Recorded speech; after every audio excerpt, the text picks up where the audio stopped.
Representative Coulter, would you like to move your bill? Yes, thank you, Mr. Chair. Let me get my act together here a little bit. So I will move House File 2617 be before the committee. We do have a DE1 as well. I will move the DE1. Representative Coulter moves the DE1. In the interest of time, I think we'll just any member section? Let's get it in. Okay. All those in favor of the DE1 amendment, say aye. Aye. Opposed?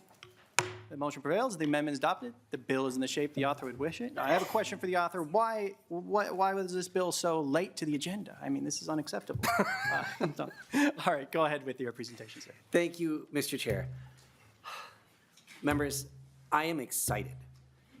And honestly, that's not something you often hear when we talk about childcare licensing. And we've all had enough conversations about it to know why that is. But truly, House File 2617 as amended is a game changer.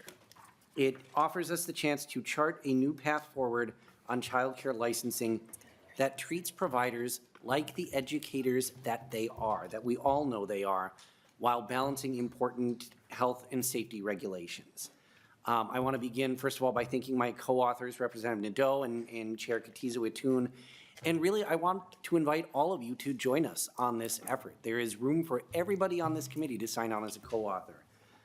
You know, I think we all agree, we've had lots of conversations as committee, we all agree that the current approach to child care licensing is simply not working for providers. And more importantly, that means it's not working for our families and for our kids. And much of that difficulty is based on the fact that childcare exists in this sort of weird nexus between education and human services. And there have been efforts over the years, we've even heard some bills in this committee, that have sort of tried to tinker around the edges and attempt to balance health and safety with quality. And the reality is that the current licensing structure that we use in this state inhibits that. And it feels like, you know, every attempt that comes forward either moves too far in one direction or the other, or doesn't move in any direction well enough and is more or less rearranging the deck chairs on the Titanic. And there are a few reasons for that. Primarily, I think it's because we rely on licensing simply for too much, both in terms of on-the-ground conditions and the people responsible for the education itself. Accessibility and understanding of regulations is incredibly difficult, and it takes away from everyone because everyone is responsible for it. And our system currently is built around a more of a punitive approach instead of a supportive one. So it's small wonder that professionals who get paid poorly get out of a business that treats them poorly. House File 2617 gets at some immediate challenges around interpretive guidance and operating procedures and county oversight of family child care licenses, while also setting us on a path forward that focuses on the basics, freeing up providers to serve our kiddos, looks to industry standards for quality, and delivers support rather than only doling out punishment. So with that, Mr. Chair, I'd like to turn things over to my wonderful testifiers. All right, we have 3 testifiers on the list. We'll start with Kaylee Spencer, and if Karin Swenson can also just come up and sit so we can move swimmingly along. Yeah, I can move too.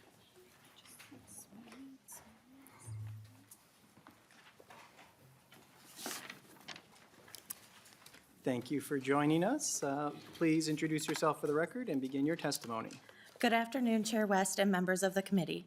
My name is Kaylee Spencer, and I am the director of Lakeside Early Learning, a child care center in Duluth, Minnesota. I am here in support of HF 2617, which takes important steps toward reforming the child care licensing system. I am grateful to the bill's co-authors, Representatives Nadeau, Coulter, and Katiza-Wattoon.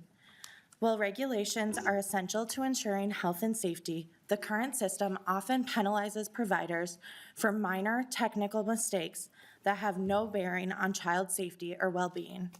For example, this past summer, we received a citation for a clerical error on a staff person's orientation record.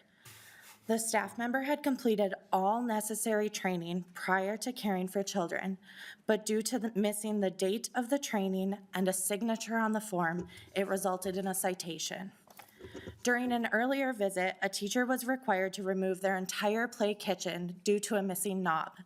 The missing piece did not leave any sharp edges or hazards and was simply cosmetic. Yet again, it resulted in a citation that stated program materials were not in good repair. I have dedicated my career to providing high-quality care for children, and I am deeply passionate about creating an environment that is both safe and welcoming. However, the current licensing system often distracts us from this mission by focusing on technicalities that have little to no impact on child safety. Instead of penalizing providers over small, non-safety-related issues, we need a system that fosters collaboration, provides clear guidance, and supports continuous growth, which we can achieve by separating health and safety from quality, a system where we can focus on what truly matters, ensuring children's well-being and giving our teachers the tools they need to succeed. HF 2617 is an important step in the right direction, and I urge the committee to support it. Thank you for your time and consideration. Thank you for your testimony. Please introduce yourself for the record and begin your testimony. Good afternoon, Chair West and committee members. My name is Karen Swenson. I'm the Executive Director of Meadow Park Preschool and Child Care Center in Rochester, Minnesota, and I've been in this field for 40-plus years. I'm testifying in support of House File 2617. We need to reform our child care system, which has become overly punitive rather than supportive of providers. I want to thank our co-authors, Nathan Coulter, Rep. Kotisa Gwatoon, and Rep. Nadeau, for bringing this forward. We really appreciate that. Our current system too often operates under a got you mentality. Providers live in fear of citations, not because we don't care, but because regulations can be inconsistent, difficult to navigate, and are left up to the interpretation of a licensor. Instead of fostering improvement, this system drives good providers out, worsening our already critical shortage in childcare. Here are a couple of examples of citations I've received in the past. As I was updating my emergency preparedness plan, I had pulled it out of my indexed binder. Then the licensor walked in and cited me because it was not in my binder. Really? I was working on it. If you go to the Minnesota Child Care Lookup site, it says I was cited for the emergency preparedness plan was not included with other program policies and are given to parents, making it look like I hadn't done my job and did not have an emergency preparedness plan. Second example, we are required to have documentation that staff have received orientation. As part of that training, new staff members are required to have 30 minutes of abusive head trauma training. But because I didn't write 30 minutes in a tiny little box on my form, I was cited for, here again, staff orientation training did not include all required items. So here again. Interrupt. We actually totally agree with you, and we're very supportive, but we do need to keep going, so if you could wrap. I'll go quick. So, as stated in bill language, licensing should be about health and safety, and that's where our focus should be. Things like sanitation, learning environment, child interactions, et cetera. And curriculum and learning environment and what's happening in the classroom and that apps should be regulated by accreditation via standards. Let's support providers and teachers with teams to help them. We need them supported. And our focus should be on the deep bonding relationships the children in our care deserve. I urge the committee to support this bill, ensuring that providers can succeed in delivering the quality care our communities depend on. Thank you. Thank you for your testimony. Christina Valdez is the last testifier on the list. If you are here to testify on this bill, we are done with the list, but please go ahead and sit right up there so we can move on to you if you are here to testify further. If there is no one else after this, we will close public testimony on this bill. Thanks for coming. Please state your name for the record and begin your testimony. Thank you. Good afternoon, Chair West and members of the committee. My name is Christina Killian Valdez, and I'm the director of Listos Preschool and Childcare in Rochester. As the director of a small nonprofit center, I want to thank you for your work on behalf of Minnesota's children and ask that you keep it going. I want to express my gratitude to Representatives Coulter, Nadeau, and Cartisa Watun for co-authoring House File 2617, which is a great step forward. We're fortunate to have bold, proactive elected officials who created the new Department of Children, Youth, and Families. Now I'm calling on you to take that same proactive approach to modernizing the child care licensing system. As we move away from the Department of Human Services, we should also leave behind the old, outdated child care licensing system of Rule 3. As it stands, Minnesota's regulatory system is filled with repetitive, excessive paperwork, inconsistent rule interpretations, and inflexible policies that make it hard to run programs. These regulations haven't kept up with brain research and don't support childcare providers in doing our best work. During our most recent licensing visit, Listos was cited for what is listed as hazardous objects were accessible to children. In reality, that morning, a family had replenished their preschool child's bathroom wipes with a new package by leaving it in the child's cubby. This licensing violation is published on the DHS website, which lists all of our violations for 5 years. The latest DHS proposed licensing drafts don't change the issue.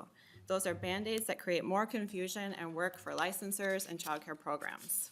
That's why this bill is so important. It separates licensing for health and safety from licensing for quality. Learning-rich environments where children can safely explore, play, create, and thrive cannot be validated by a checklist during a random inspection. Our program maintains a 4-star parent-aware rating, works closely with coaches from School Readiness and the Center for Inclusive Childcare. We're also ready to begin the national accreditation process. So this bill is a critical step toward building a regulatory system that supports that work. By working together as childcare educators, families, and government officials, and keeping children at the heart of this work, we can transform the system in bold, positive ways. I urge you to support this bill. Thank you. Thank you for your testimony. Public testimony is now closed on this bill, and we'll move on to member questions. Any members? Representative Zalesnikar. Thank you, Chair West, and thank you, Representative, for this bill and for the testifiers today. I think anything that we can do to separate the inconsequential things, anyone that's been through a survey, and I spent 30 years in a surveyed atmosphere, and my concern has always been that childcare is mirroring the type of punitive environment that happened in the nursing homes and assisted living that could be coaching. And I think that is a hardship for the employees and for the leadership team because they work so hard to do great things every day. And it's not captured in a day survey or a couple hour survey. And these items that are on their record for the website and on DHS and things become a go-to for families that don't have the scope and a perspective to know what they're really looking at as we listen to the providers outline that. So I commend you for doing this. I think it's a great bill. We're going in the right direction, and we have more work to do, but I think we need to start somewhere. So thank you. Thank you, Representative Zalesnikar. Representative Nadeau. And I'll be quick, Mr. Chair, and thank you, Representative Coulter. You know, I think you've done some really great things in here with accreditation, with taking license regulations and focusing them on health and safety, creating more of that handshake between providers and the agencies, and the way that you allowed me to contribute to this. I really appreciate that, and I'm happy to support it today, so thank you.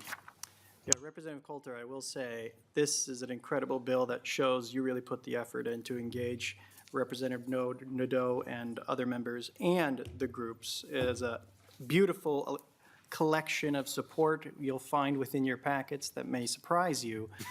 That is very rare, and this is some of the stuff Chair Katiz-Watun and I both strongly support doing in our committee. It's just common sense. It's sad that it's so hard for us to do common sense, I would say, but we do have to be careful as we move forward. But I would argue we have edged on being too careful with the regulations we observe, and I think this is a great path forward. And I did not, Representative Sensa-Mura, I neglected to look at the list for you, so go right ahead. Thank you, Mr. Chair.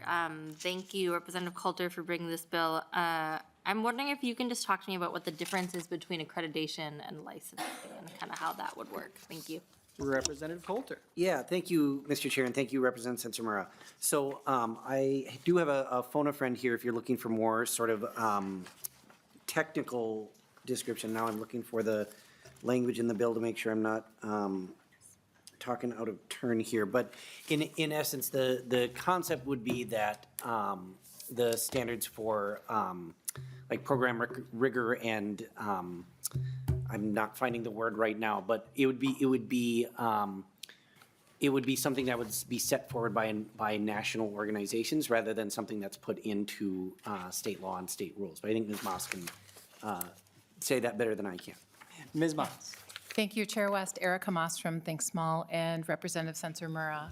So in this model, childcare licensing is narrowed to focus on health and safety, the things that are explicitly listed in the bill and which the testifiers referenced. So looking at facilities, health and hygiene, age of staff, ratios, background checks, things like that. Right now in our current licensing system, there are also all kinds of indicators that the testifiers mentioned. Do you have a play kitchen? How many sets of blocks do you have? Things like that. Those wouldn't be part of licensing anymore because there are better, more holistic ways to look at quality in a childcare program than looking whether there are these particular materials present. It's 2025. There are measures of the interactions between adults and children in a program. There are measures of the environment where children are. And those standards are most appropriately rest with professionals in the field, like they do in other industries. And so an association, for example, like the National Family Child Care Association, it's family child care providers. They've come up with their own standards, their own accreditation for what quality looks like in a family child care program. And so looking to that organization or the National Association for the Education of Young Children, many programs choose to seek that accreditation as a validation by their peers, other professionals in the field, of the quality that they provide. And so that would be the separation, and that would pretty dramatically alter what's in childcare licensing right now. Thank you. Representative Sensa-Mura. Thank you, Mr. Chair. Thank you, that's helpful. And then just wondering, and I apologize if this was talked about, are there other states that kind of have this model, and what have we seen from other states in terms of satisfaction with programs, quality of programs, cost of childcare? Thank you. Yeah. Ms. Moss. Yeah, Chair West and Representative Sensa-Mura, that's a great question. Little plug, Think Small. The organization I work for is having a webinar presentation on Friday where someone from the state of Connecticut will be presenting. In Connecticut, they are using national accreditation, like I described, for their definition of quality. And while they have not pared back licensing regulations to the same degree as is presented in this bill, they've been very intentional about including only in their licensing things that are precursors to build on with accreditation. So that might be having a plan, and then when you work through accreditation, you have a more detailed plan. So Connecticut would be an example of a state. The state of Indiana uses national standards as well. I believe Florida does as well. So there are several states moving in this direction. And then, of course, across the country, you see childcare regulations. There's a wide array. But I think we hold, ratios are still part of this. I think that's the quality piece. There are a few pieces that are really important and foundational to health and safety and to quality. Ratios would be an example of that, and that would remain in licensing. Representative Sensa-Mura. Thank you, Mr. Chair. And last question.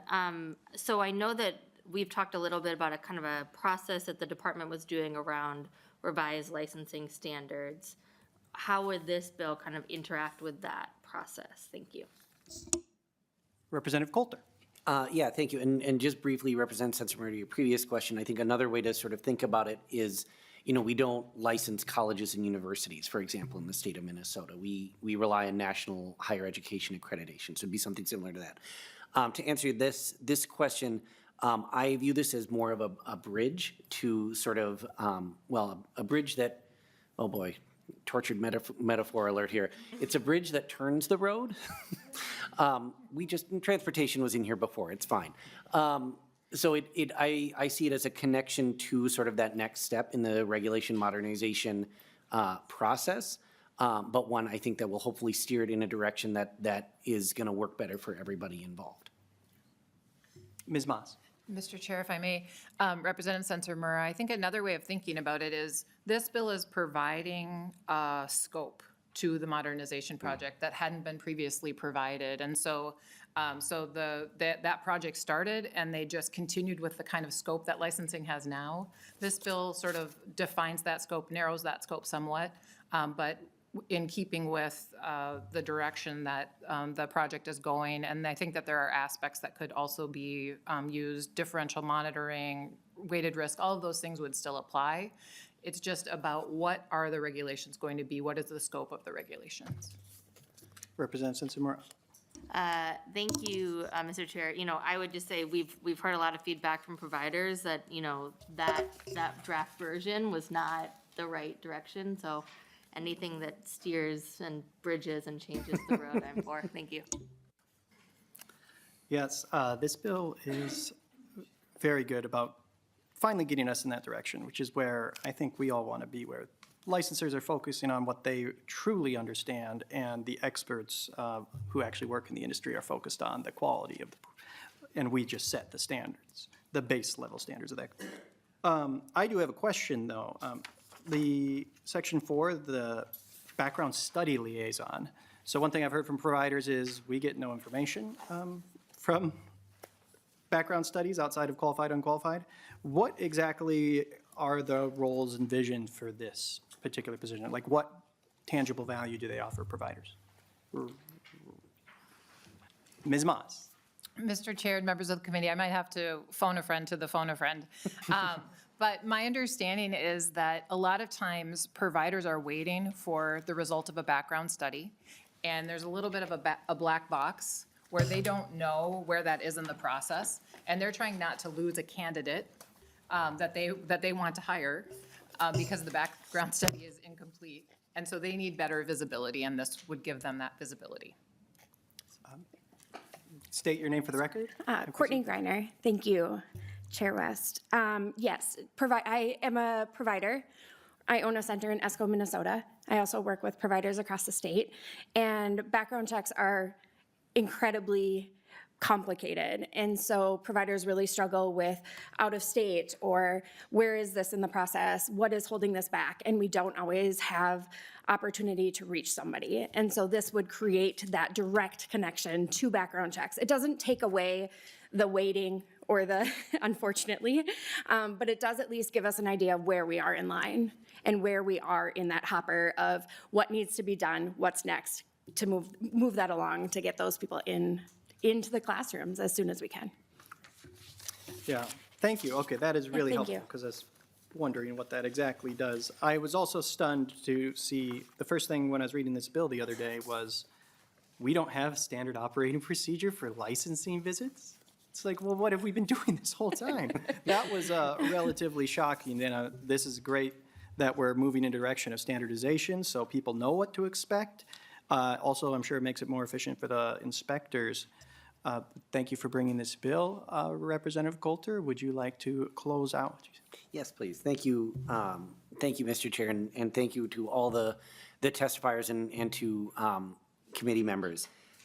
I was thinking about the conversations that we've had in this committee and around licensing, and often those conversations have sort of focused on the monetary costs. And, I think we've kind of come to this place where we understand that there's not really a sort of direct monetary savings by building a better licensing system. And I think that's okay. Because what we're doing with this bill is making sure that we are centering the joy of serving Minnesota families and kids in this work. And by doing that, by making sure that our providers can focus on doing that, we're gonna keep more providers in the business in the first place. And it's gonna be just easier for everybody all the way around. And that's gonna bring down costs. And more importantly, it's gonna show that we know how important the work that providers do is. And when we remember the fact that 80% of brain development happens by age 3 and 90% happens by age 5, what could be more important? Thank you. Well said. No, not. Representative Coulter renews his motion to lay over House File 2617 as amended.